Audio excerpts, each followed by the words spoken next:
বর্তমানে দুর্নীতির শীর্ষে শিক্ষিত মানুষেরা, চুরির শীর্ষে শিক্ষিত মানুষেরা, ডাকাতির শীর্ষে শিক্ষিত মানুষেরা, রাষ্ট্র থেকে হাজার কোটি টাকা বিদেশে পাচার করেছে মূর্খ মানুষরা, শিক্ষিত ছোটরা। কথা বলে ঠিক কিনা? সমাজের সব নেতাকে কি পয়সা দিয়ে বিশ্বাস করা যায়? একটু জোরে বলতে হবে। এই সমাজে এমন নেতাও আছে, এমন নেতা আছে রাষ্ট্রের তহবিল একবারে খালি করে বেগম পাড়া বানিয়ে ফেলেছে। ফকিরে হাত বাড়ায় কয় লা ইলাহা ইল্লাল্লাহ মুহাম্মাদুর রাসূলুল্লাহ 10টা টাকা দেন। ছেলেরা যেদিন গণভবনে ঢুকলেন তারা ফ্রিজের মধ্যে কাঁঠালের বার্গার পায় নাই। কথা বলে না কেন? বড় বড় মাছ পেয়েছে, পদ্মা নদীর মাছ। আপনি খাবেন পদ্মার মাছ আর আমাদের খাওয়াবেন বার্গার কাঁঠালে। এই ধোঁকাবাজি যারা করেছে তারা জাতির সামনে প্রতারণা করে গোটা জাতির কাছে শ্রেষ্ঠ মিথ্যুক হিসেবে প্রমাণিত হয়েছে।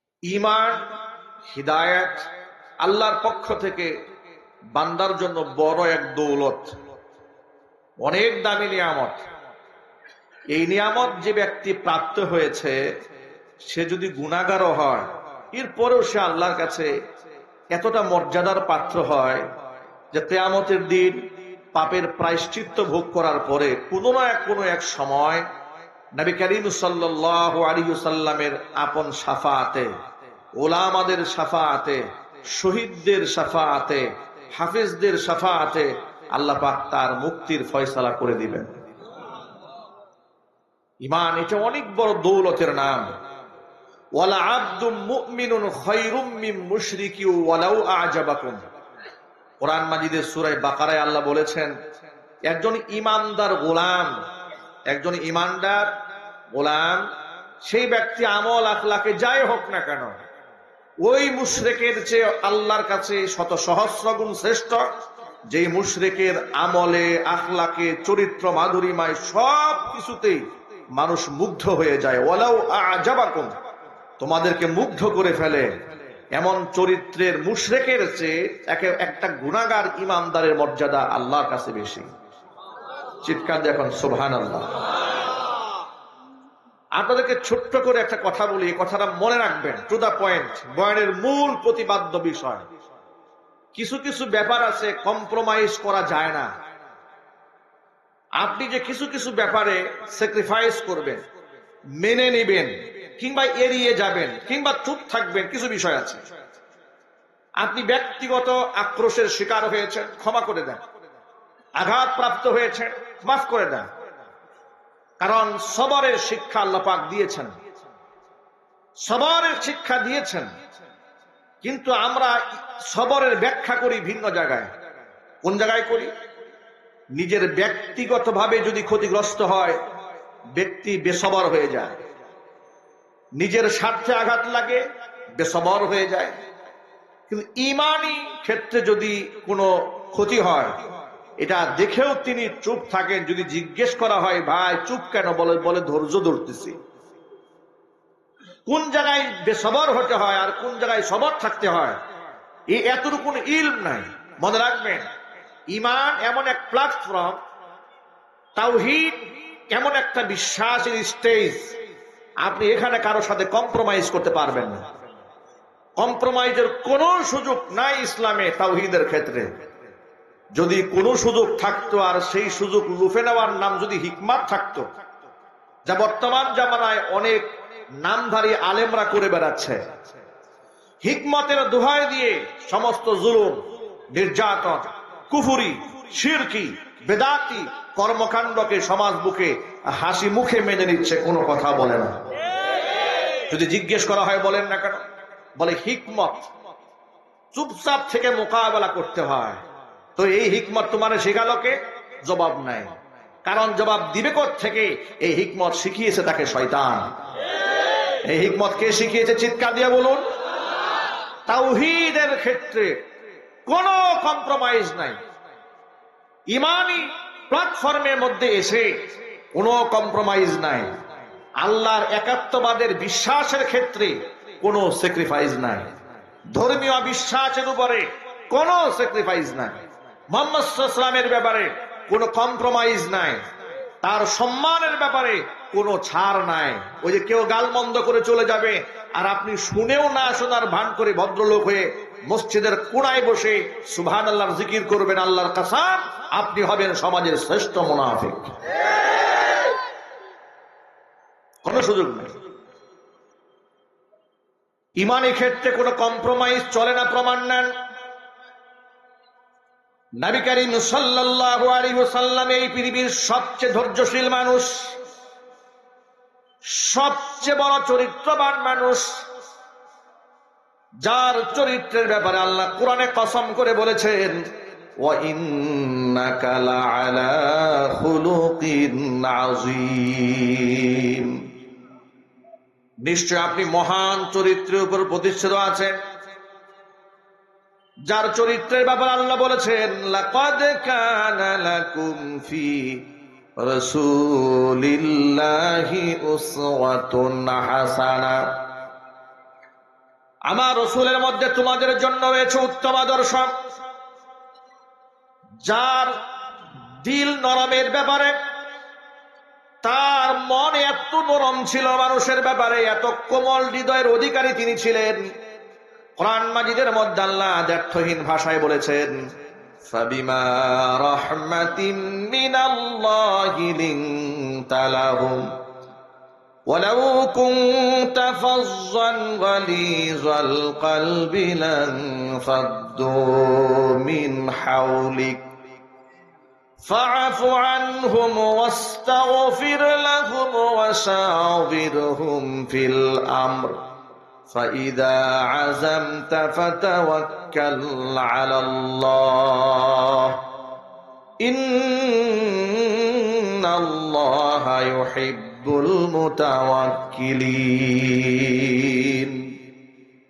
আল্লাহ বলছেন ফাবিমা রাহমাতিন মিনাল্লাহি লিনতা লাহুম। ও আমার হাবিব, আপনি যে মানুষের প্রতি এত সদয়, মানুষের প্রতি আপনি যে এত উদার, আপনার দিলে মানুষের জন্য যে এত ভালোবাসা, আপনি যে এত হামদরদি, আপনি মানুষের প্রতি এত সুহৃদের অধিকারী, এটা আপনি এমনিতেই হন নাই। ফাবিমা রাহমাতিন মিনাল্লাহ, এটা আমি আল্লাহ পাকের পক্ষ থেকে রহমত। ওয়ালাউ কুনতা ফাযযান গালিযাল কলবি, যদি আপনি রূঢ় আচরণের অধিকারী হতেন, ব্যবহার যদি আপনার খারাপ হতো, গালিজাল কলবি, অন্তর যদি আপনার শক্ত হতো, আপনি যদি কর্কশ ভাষী কিংবা কর্কশ কঠিন হৃদয়ের অধিকারী যদি আপনি হতেন, লানফাদ্দু মিন হাওলিক, যে সমস্ত ব্যক্তিরা আজকে আপনার জন্য জীবন দিতে ঢাল হয়ে আপনার সামনে দাঁড়িয়ে যায়, তারা ঢাল না হয়ে আপনার থেকে ঘৃণা করে কিংবা ভয় আপনার থেকে দূরে চলে যেত,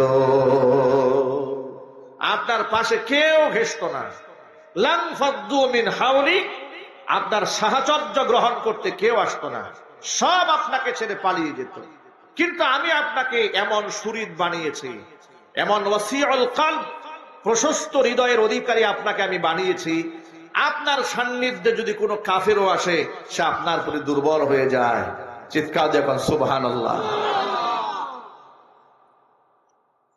নবী করিম সাল্লাল্লাহু আলাইহি সাল্লামের পালক পুত্র যায়েদ বিন হারেসা রাদিয়াল্লাহু তাআলা আনহু জাহিলি যুগে মক্কাতুল মুকাররমার বাজারে তিনি বিক্রি হয়েছিলেন গোলাম হিসেবে। খাদিজাতুল কুবরা রাদিয়াল্লাহু তাআলা আনহা তাকে খরিদ করে মুহাম্মদ সাল্লাল্লাহু আলাইহি সাল্লামকে উপহার দিয়েছিলেন।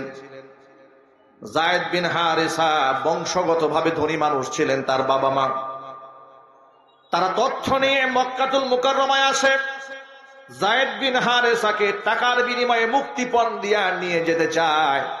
নবীজি সাল্লাল্লাহু আলাইহি সাল্লাম বললেন, যদি যায়েদ হৃদয় থেকে সন্তুষ্ট কল্পে চলে যেতে চায়, কোনো টাকা পয়সা দিতে হবে না, আপনারা আপনাদের সন্তানকে নিয়ে যান।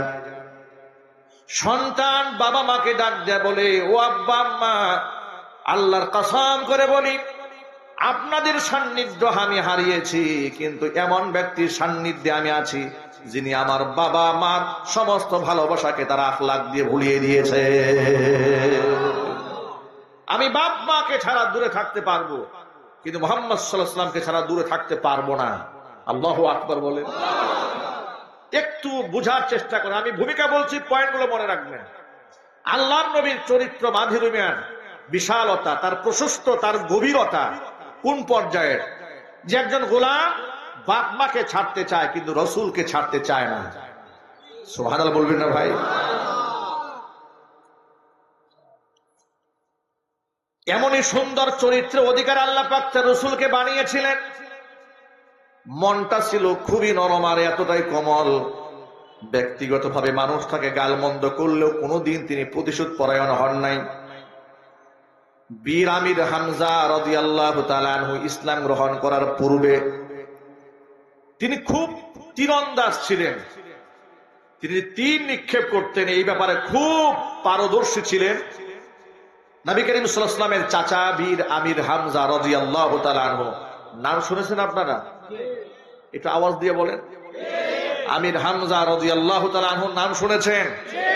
উহুদের যুদ্ধে জিহাদে যিনি শাহাদাত বরণ করেছিলেন।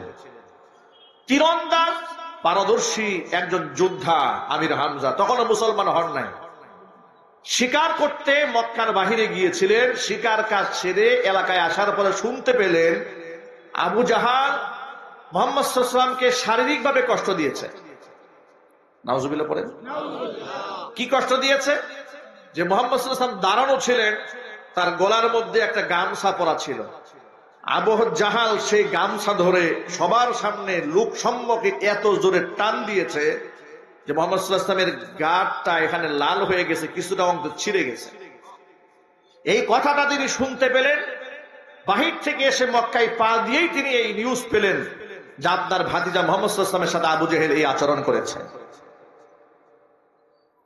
এবার আমির হামজা রাদিয়াল্লাহু তাআলা আনহু নিজের ঘরে প্রবেশ না করে সরাসরি আবু জেহেলের বাড়িতে চলে গেছি। গিয়ে দেখে আবু জেহেল তার সাঙ্গ পাঙ্গ নিয়ে বসে আছে। আবু জেহেলকে ডাক দিয়ে বলছেন আবুল হিকাম, তার নাম ছিল আবুল হিকাম, বুদ্ধির বাবা, জ্ঞানীদের বাবা, বিরাট বড় নেতা ছিল। আপনারা তো আবু জেহেলের নাম আবু জেহেল শুনতে শুনতে মনে হয় মূর্খ সূর্খ মানুষ নাকি? কথা বলে না কেন? আবু জেহেল কি মূর্খ মানুষ ছিল মনে হয় আপনাদের কাছে? না। আপনাদেরকে ছোট্ট একটা তথ্য জানাই রাখি, এটা মনে রাখবেন। বর্তমানে দুর্নীতির শীর্ষে শিক্ষিত মানুষেরা, চুরির শীর্ষে শিক্ষিত মানুষেরা, ডাকাতির শীর্ষে শিক্ষিত মানুষেরা, রাষ্ট্র থেকে হাজার কোটি টাকা বিদেশে পাচার করেছে মূর্খ মানুষরা, শিক্ষিত ছোটরা। কথা বলে ঠিক কিনা? আবু জাহাল উপাধি পেয়েছে আবুল আহাব, আবুল জাহাল মূর্খের বাবা, কিন্তু বুদ্ধিমত্তায় সে মূর্খ ছিল না। কর্মের কারণে তাকে মূর্খ বলা হয়, কিন্তু সে খুব ব্রিলিয়ান্ট ছিল, খুব মেধাবী ছিল। এলাকার মধ্যে বিচার সালিশ করে বেড়াতো, মাতাব্বুরি করে বেড়াতো। নাম আবুল হিকাম। নাম কি জুড়ে বলেন তো আপনারা? আবুল হিকাম মানে জ্ঞানীদের বাবা। আবুল হিকামকে ডাক দিয়ে আমির হামজা বলছে, আবুল হিকাম, শুনতে পেলাম তুমি নাকি আমার ভাতিজা মুহাম্মদ সাল্লাল্লাহু আলাইহি ওয়াসাল্লামকে শারীরিকভাবে নির্যাতন করেছো। বলে হ্যাঁ করেছি। শুধুমাত্র হ্যাঁ বলতে দেরি হয়েছে, কেন করেছো, কি জন্য করেছো জিজ্ঞাসা করার প্রয়োজন মনে করে নাই। হাতের মধ্যে ছিল তীর, এত জোরে আঘাত করেছে তার হাত থেকে ফিনকি দিয়ে রক্ত বের হয়ে গেছে। আবুল হিকাম উর্ফে আবু জেহেলকে ডাক দিয়ে বীর আমির হামজা ডেকে বলছেন, শোনেন ও আবু জাহাল, শুনে রেখো, আবুল হিকাম শুনে রেখো, আমার ভাতিজার কালিমার দাওয়াত যদিও আমি গ্রহণ না করে থাকি, কিন্তু এ কথা আমি বিশ্বাস করি আমার ভাতিজার চাইতে শ্রেষ্ঠ মানুষ আসমানের নিচে জমিনের উপর আর একজন নাই। তুমি ভাবলে কিভাবে আমার ভাতিজার গায়ে তুমি আঘাত করবে আর আমরা চুপচাপ বসে থাকবো? তুমি চিন্তা করলে কি করে? এভাবে শারীরিক নির্যাতনের প্রতিশোধ গ্রহণ করে মুহাম্মদ সাল্লাল্লাহু আলাইহি ওয়াসাল্লামের কাছে গেছেন। যাওয়ার পরে গিয়ে বলছে, মুহাম্মদ ভাতিজা, তোমার জন্য একটা সুসংবাদ আছে। নবীজি বললেন, চাচাজি কি সুসংবাদ বলুন। সুসংবাদ হলো আবুল হিকাম আপনাকে মেরেছে। বলে হ্যাঁ মেরেছে চাচাজি, আমাকে সে মেরেছে, কথা সত্য, ভাতিজাকে ডাক দেয়া বলে, মোহাম্মদ তুমি খুশি হয়ে যাবে, তোমাকে যে আঘাত করেছে আমি তার বদলা নিয়ে এসেছি। তোমাকে ঘাড়ে টান দিয়েছে বলে, হ্যাঁ দিয়েছে, আমি তাকে সাইজ করে দিয়ে আসছি। আচ্ছা আপনি বলেন তো, যদি আপনাকে আমাকে কেউ আঘাত করত, আর আমার আর আপনার হয়ে কোন ব্যক্তি যদি তৃতীয় পক্ষ প্রতিশোধ নিয়ে এসে আমাদের কাছে বলতো সাইজ করে দিয়ে আসছি, আপনারা আমরা কি করতাম? কি কষ্ট পেতাম নাকি? মহা খুশিতে আনন্দে আত্মহারা হয়ে যেতাম, বলতাম বেটা বাঘের বাচ্চা, সাবাস, ঠিক কিনা বলেন? কিন্তু যেহেতু তিনি সাধারণ মানুষ ছিলেন না, তিনি ছিলেন মহামানব, এই জন্য তিনি খুশি হতে পারলেন না। তিনি বীর আমির হামজাকে ডাক দেয়া বলে, আমির হামজা চাচাজি, কাকে মেরেছেন আর কার কাছ থেকে প্রতিশোধ গ্রহণ করেছেন, ওই সংবাদ শুনে আপনি আমার দিলটাকে খুশ করতে পারবেন না? আপনি তো তাকে আঘাত করেছেন আমার অন্তর তুষ্টির জন্য, বলে হ্যাঁ। তুমি খুশি হও এই জন্য করেছি। মুহাম্মদ সাল্লাল্লাহু আলাইহি ওয়াসাল্লাম বললেন, চাচাজি, কাকে মারলেন, কার কাছ থেকে ইন্তেকাম নিলেন, প্রতিশোধ গ্রহণ করলেন, ওই কথা বলে আপনি আমার দিলটাকে ঠান্ডা করতে পারবেন না। দিল যদি ঠান্ডা করতে চান তো আপনি আমার সামনে কালিমা পড়ে মুসলমান হয়ে যান। চাচাজি বলল, ভাতিজা কালিমা পড়লে তুমি খুশি হবে? চাচা তো এমনিতেই ভাতিজার প্রতি খুব দুর্বল, আবার আঘাত করা হয়েছে, সিম্পিতি বেড়ে গেছে, তো তুমি খুশি চাও? বলে হ্যাঁ আমি খুশি হব আপনি যদি কালিমা পড়েন। বীর আমির হামজা এক সেকেন্ড দেরি করলেন না, সাথে সাথে পড়ে নিয়েছে লা ইলাহা ইল্লাল্লাহু মুহাম্মাদুর রাসূলুল্লাহ সাল্লাল্লাহু আলাইহি ওয়াসাল্লাম। একটুখানি চিন্তা করে দেখুন, কতটা প্রশস্ত হৃদয়ের অধিকারী হলে নিজে আঘাতপ্রাপ্ত হওয়ার পরে শত্রুর কাছ থেকে প্রতিশোধ গ্রহণ করার সংবাদ শোনার পরেও দিল ঠান্ডা হয় না, বরং মনের মধ্যে পিপাসা তৃষ্ণায় একটাই, আর কোন ব্যক্তি কালিমা পরে তাওহীদের ছায়াতলে আশ্রয় গ্রহণ করবে? এক বাক্যে জবাব দেয়া বলেন, নবীজির সাথে তুলনা করা যায় পৃথিবীতে কোনো মানুষ আছে কিনা? একটু জোর আওয়াজে বলতে হবে, কোন ব্যাপারের তুলনা করা যায় এমন কোন মানুষ পৃথিবীতে আছে? দুনিয়াতে ছিল না, বর্তমানে নেই, ভবিষ্যতে হওয়ার কোন সম্ভাবনা নাই। এত উন্নত শিখর আল্লাহ পাক তার রাসূলকে পৌঁছে দিয়েছিলেন। কোরআন মাজিদ আল্লাহ বলেছেন, ওয়ারাফা'না লাকা যিকরাক, আপনার নামের সম্মান আর নামের আলোচনা আমি অনেক উপরে উঠাই দিয়েছি। এমন একজন পুত পবিত্র মানুষ যিনি বলেছেন, বুইসতু লিউতাম্মিমা মাকারিমাল আখলাক, চরিত্রের পূর্ণতা এই পৃথিবীতে প্রতিষ্ঠা করার জন্য আমাকে প্রেরণ করা হয়েছে। আল্লাহু আকবার বলেন। আচ্ছা, তিনি এত জনপ্রিয় ব্যক্তি, সকলের কাছে জাহিলি যুগে আল আমিন ছিলেন, অতি বিশ্বাসী ছিলেন। তার কাছে আবু জেহেলের নাতিপুতিরা এসে টাকা পয়সা রাখতো, গচ্ছিত রাখতো আমানতের টাকা। আবু জেহেলের পিছনে যারা হাঁটতো তাদের টাকা গচ্ছিত রাখা হতো মুহাম্মদ সাল্লাল্লাহু আলাইহি ওয়াসাল্লামের কাছে। আবু জেহেলের মনে একটা কষ্ট ছিল তার দলের কর্মীদের ব্যাপারে। কর্মীদেরকে ডেকে আবু জাহাল একদিন বলছে, ব্যাপারটা কি, তোমরা আমার পিছনে দৌড়াও কিন্তু টাকা আমার কাছে না রেখে মুহাম্মদের কাছে রাখো কেন? কর্মীরা বলে, স্যার আপনাকে বিশ্বাস করি লিডার হিসেবে, কিন্তু টাকা দিয়ে পয়সা দিয়ে বিশ্বাস করি না। সমাজের সব নেতাকে কি পয়সা দিয়ে বিশ্বাস করা যায়? একটু জোরে বলতে হবে। এই সমাজে এমন নেতাও আছে, এমন নেতা আছে রাষ্ট্রের তহবিল একবারে খালি করে বেগম পাড়া বানিয়ে ফেলেছে।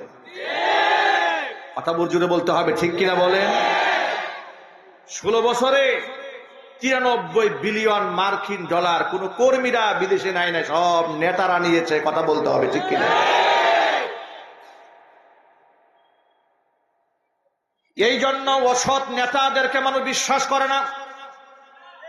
মুহাম্মদ সাল্লাল্লাহু আলাইহি ওয়াসাল্লামের কাছে তারা এসে টাকা গচ্ছিত রাখতো, যার প্রমাণ হিজরতের রাতে নবীজি সাল্লাল্লাহু আলাইহি ওয়াসাল্লাম বিদায় লগ্নে হযরত আলী কাররামাল্লাহু ওয়াজহাকে বলেন, আলী রে শোনো, এই টাকাটা অমুকের, এই টাকা অমুকের, এই টাকা অমুকের।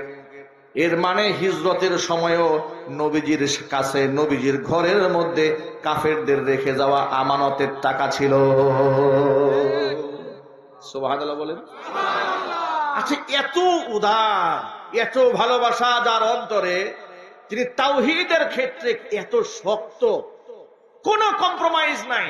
যেটা আমার আলোচনার মূল টপিক, যেটা মনে রাখতে বলেছিলাম শুরুতে, যে মনে রাখবেন কিছু কিছু ব্যাপারে কম্প্রোমাইজ করা যায় না। আবু জাহাল, উতবা, সাইবা, ওয়ালিদ ইবনুল মুগীরা, তৎকালীন যুগে আবু সুফিয়ান, পরবর্তী ইসলাম কবুল করেছিলেন, তিনি সকলে মিলে মুহাম্মদ সাল্লাল্লাহু আলাইহি ওয়াসাল্লাম কাছে এসে বলল, মুহাম্মদ, তোমার সাথে তো আমাদের জমি জমা নিয়ে কোনো বাগবাটোয়ারা নিয়ে কোনো দ্বন্দ্ব নাই। বলে, না নাই। আসলে তুমি চাও কি বলো তো একটু শুনি। তুমি কি চাও? কোন প্রস্তাবে তুমি আমাদেরকে দেবে যে আমরা রাজি হলে তুমি তোমার এই ধরনের কথাবার্তা বাদ দিয়ে দিবা? তুমি যে আমাদের লাত, উজ্জা, হবল, এই দেবদেবীর সমালোচনা করো, এগুলার অসারতা কথা বলো, যে এদের কোনো শক্তি নাই, এক আল্লাহর প্রতি ঈমান আনতে হবে। আচ্ছা, তুমি কি পেলে এটা বন্ধ করবে বলো তো আমাদেরকে? তুমি কি চাও আমাদেরকে বলো? সুন্দরী নারী বিবাহ করতে মনে চায় তোমার? গোটা আরব দেশ খুঁজে সবচেয়ে সুন্দরী তরুণী, তরুণী, যুবতী, রূপবতী, গুণবতী নারীকে তোমার স্ত্রী বানাই দেব, রাজি হও? তুমি কি টাকা পয়সা প্রয়োজন তোমার? রাশি রাশি স্বর্ণ রূপা দিয়ে আমরা তোমাকে ভরপুর করে দেব, মালামাল করে দেব। কি চাও তুমি? তুমি কি ক্ষমতার মসনদ চাও, চেয়ার চাও, আধিপত্য চাও? তাহলে সব নেতা তোমার নিতে থাকবে, তুমি থাকবে সবার উপরে। রাজি আছো কিনা বলো? আল্লাহর নবী কি জবাব দিলেন শোনেন। আগেই বলেছি, ঈমানের ক্ষেত্রে কোনো কম্প্রোমাইজ নাই। নবীজি সাল্লাল্লাহু আলাইহি সাল্লাম বললেন, ও মক্কার কাফিররা শোনো, তোমরা যা বলেছ সব তোমার দ্বারা সম্ভব। এর থেকেও যদি তোমরা আমাকে বলতে, আমার এক হাতের চন্দ্র আর এক হাতে তোমরা সূর্য এনে দেবে, এক হাতের চন্দ্র আর এক হাতের সূর্য এনে দেবে, বিনিময়ে একটা মুহূর্তের জন্য আমার দাওয়াতের মিশনটা ছেড়ে দিতে হবে, আল্লাহর কসম করে বলি, এতেও আমি আল্লাহর দ্বীনের দাওয়াত থেকে এক চুল পরিমাণ পিছপা হব না। আল্লাহু আকবার। এর মানে তাওহীদের ক্ষেত্রে কোনো কম্প্রোমাইজ নাই। নবীজি সাল্লাল্লাহু আলাইহি সাল্লামের বিখ্যাত সাহাবী বিলাল হাফসি রাদিয়াল্লাহু তাআলা আনহুকে উমাইয়া ইবনে খালফের নেতৃত্বে যখন যুবকেরা পিটাচ্ছে মরু প্রান্তরে, বুকের উপর পাথর দিয়ে চাপ দিয়ে ধরেছে, অস্ফুট আওয়াজ, শাহাদাতের আওয়াজ বের হচ্ছে, তাওহীদের বাণী লা ইলাহা ইল্লাল্লাহ বের হচ্ছে। কানে আস্তে করে বলে দেওয়া হলো, ও বেলাল, এখন তুমি শুধু বলো যে তুমি কালিমা ছেড়ে দিবা, তোমাকে জানে বাঁচায় দেওয়া হবে। বেলাল হাফসি রাদিয়াল্লাহু তাআলা আনহুর উপর নির্যাতনের স্টিম রোলার এমন ভাবে চালানো হয়েছে, পাগলা উটের পায়ের সাথে বেলালের পা বেঁধে দেওয়া হয়েছে। রশির এক মাথায় উটের পা বাঁধা, আরেক মাথায় বেলালের পা বাঁধা। মরু প্রান্তরে উত্তপ্ত বালুকণার মধ্যে ছেড়ে দেওয়া হয়েছে। বিলাল রাদিয়াল্লাহু তাআলা আনহুর মাথার চামড়া ছিঁড়ে গেছে, পিঠের চামড়া ছিঁড়ে মরু প্রান্তর রক্তাক্ত হয়ে গেছে, বেহুশ হয়ে গিয়েছেন। কম্প্রোমাইজ করেন নাই। তাওহীদের ক্ষেত্রে কোনো কম্প্রোমাইজ চলে না। ঈমানের ক্ষেত্রে কোনো কম্প্রোমাইজ চলে। সেই ঈমানের বাণী হচ্ছে লা ইলাহা ইল্লাল্লাহু মুহাম্মাদুর রাসূলুল্লাহ সাল্লাল্লাহু আলাইহি ওয়াসাল্লাম। অথচ আমরা এই বাণীটাকে এত হালকা বানিয়ে ফেলেছি। সাহাবায়ে কেরাম যখন এই বাণী গ্রহণ করতেন, গোটা জীবনটা আল্লাহর পথে সঁপে দিতেন। আর আমরা বংশানুক্রমে মুসলমান হওয়ার কারণে এই কালিমার কোনো দাম আমাদের কাছে নাই। এই কালিমাটাকে আমরা ভিক্ষুকের বুলি বানিয়েছি। ফকিরের হাত বাড়ায় কয় লা ইলাহা ইল্লাল্লাহ মুহাম্মাদুর রাসূলুল্লাহ, 10টা টাকা দেন। জোরে বলেন ঠিক কিনা বলেন। আমার এক ঘনিষ্ঠতার একদিন গল্পের ছলে আমাকে বলছে যে হুজুর, দুঃখের কথা কি বলবো, আপনাকে একটা বড় লোকের গল্প শোনায়, যেহেতু আপনি ওয়াজ করেন। আমি বললাম বলেন। যে আমার এক বন্ধু তার মেয়েকে ইংলিশ মিডিয়ামে পড়াচ্ছে। তো বাবা ইংলিশ মিডিয়ামে পড়ালেও মুসলমান, তো মেয়েকে একদিন ডেকে বলছে, মেয়ে তুমি পড়ো লা ইলাহা ইল্লাল্লাহ মুহাম্মাদুর রাসূলুল্লাহ, এই কালেমাটা পড়ো। মেয়ে আপত্তি জানিয়ে বলছে, কেন, আমি এটা কেন বলবো? বলে কেন বলবে না তুমি, এটা তো কালিমা। বলে না, এটা আমি বলবো না, এটা ফকিররা বলে। নাউজুবিল্লাহ বলবেন না? আপনারা একটা মেসেজ গ্রহণ করেন, সন্তানদেরকে তো আপনি দিন থেকে দূরে সরিয়েছিলেন, আল্লাহর ইলম থেকে দূরে সরিয়ে আপনি বিজ্ঞানী বানাতে চান, আইনস্টাইন বানাতে চান। মনে রাখবেন, আধুনিকতার সাথে বিজ্ঞানের সাথে ইসলামের কোনো সংঘর্ষ নাই। আপনি দিন মেনেও গোটা পৃথিবীর শ্রেষ্ঠ বিজ্ঞানী হতে পারবেন। ইবনে সিনা রহমাতুল্লাহি আলাইহি মুসলিম বিজ্ঞানী, কথা বলেন ঠিক কিনা বলেন?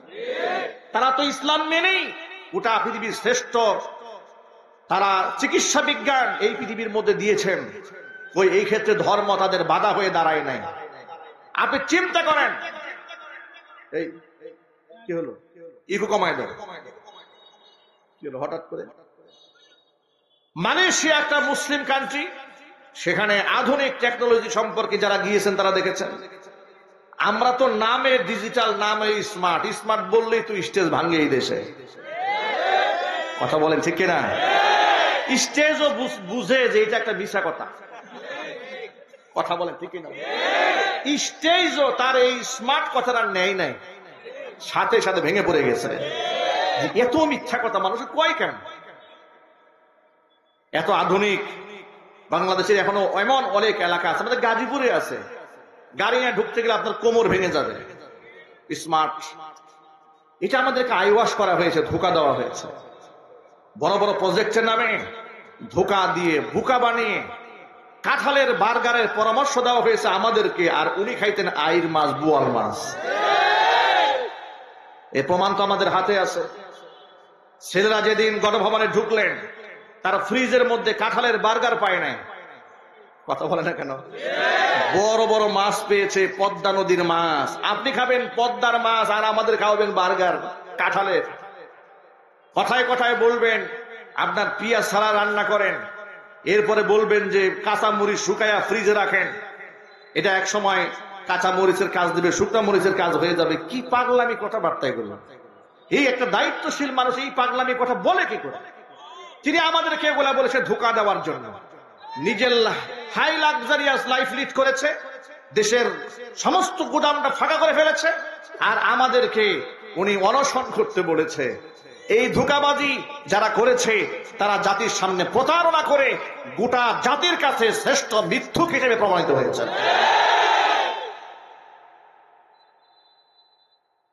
প্রিয় যুবক ভাইরা আমার,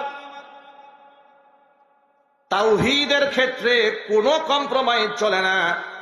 মুহাম্মদ সাল্লাল্লাহু আলাইহি ওয়াসাল্লাম কম্প্রোমাইজ করে নাই, বেলাল রাদিয়াল্লাহু তাআলা আনহু কম্প্রোমাইজ করেন নাই। এই জন্য তাওহীদের ক্ষেত্রে আমাদের কোনো কম্প্রোমাইজ চলবে না, ধর্মের ক্ষেত্রে কোনো কম্প্রোমাইজ চলবে না। সন্তানদেরকে মানুষ বানাবে কোরআন সুন্নাহর আদলে, বলেন ইনশাআল্লাহ, বলেন না ইনশাআল্লাহ? একটা ছেলে যদি আপনার কোরআন দিয়ে তার বেস তৈরি করা হয়, ফাউন্ডেশনটা দেওয়া হয়, তাহলে এই ছেলে যদি ডাক্তার হয়, ডাকাত হবে না, ঠিক কিনা বলেন? ছেলে যদি সাহিত্যিক হয়, কবি হয়, সে কবি শামসুর রহমান হবে না, সুফিয়া কামাল হবে না, কথা বলেন? এই জন্য সন্তানদের বেসকে কোরআন দিয়ে দেন, তাওহীদের সাথে কোনো কম্প্রোমাইজ করবেন না। আল্লাহর বিশ্বাসের ক্ষেত্রে কোনো কম্প্রোমাইজ চলে না। এই পৃথিবীতে দুই শ্রেণীর মানুষ স্মরণীয় হয়ে থাকবে কিয়ামত পর্যন্ত। এক হচ্ছে এই পৃথিবীর মধ্যে নিকৃষ্ট জালেম যারা, তারাও স্মরণীয় হয়ে থাকবে। আর এই পৃথিবীর মধ্যে উৎকৃষ্ট আল্লাহ ওয়ালা যারা, তারাও যুগ যুগ ধরে মানুষের হৃদয়ে রাজ্যে বাদশা হয়ে বেঁচে থাকবে,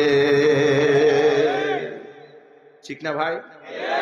দুশ্রেণীর মানুষ স্মরণীয় হয়ে থাকে, প্রচন্ড দাম্ভিক অহংকারী জালেম, যেমন ফেরাউন, নমরুদ, কারুন, সাদ্দাত, হামান। যুগ যুগ ধরে মানুষের কাছে নামগুলো মুখস্থ।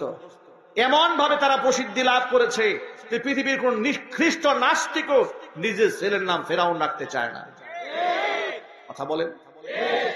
আমার মনে হয় আগামী 50 বছর এই দেশে কোনো বাচ্চার নাম কোনো মায়েরা হাসিনা রাখবে কিনা সন্দেহ আছে। কথা বলে না কেন? জয় রাখবে কিনা আমার তো বিশ্বাস রাখবে না। কারণ ছোট্ট একটা বাচ্চাকে দেখেছি হাসিনা বলে ডাক দিয়েছে, কান্না শুরু করছে।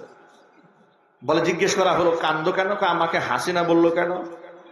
চিন্তা করেছেন? নামটাকে তারা কলঙ্কিত বানিয়ে ছেড়েছে। কথা বলেন ঠিক কিনা? আপনাদের উপর উদাত্ত আহ্বান থাকবে, তারা নিকৃষ্ট কেন হয়েছে, তারা মানুষের কলিজা থেকে কেন দূরে সরেছে? কারণ একটা, তারা এই কোরআনের উপর হাত দিয়েছিল।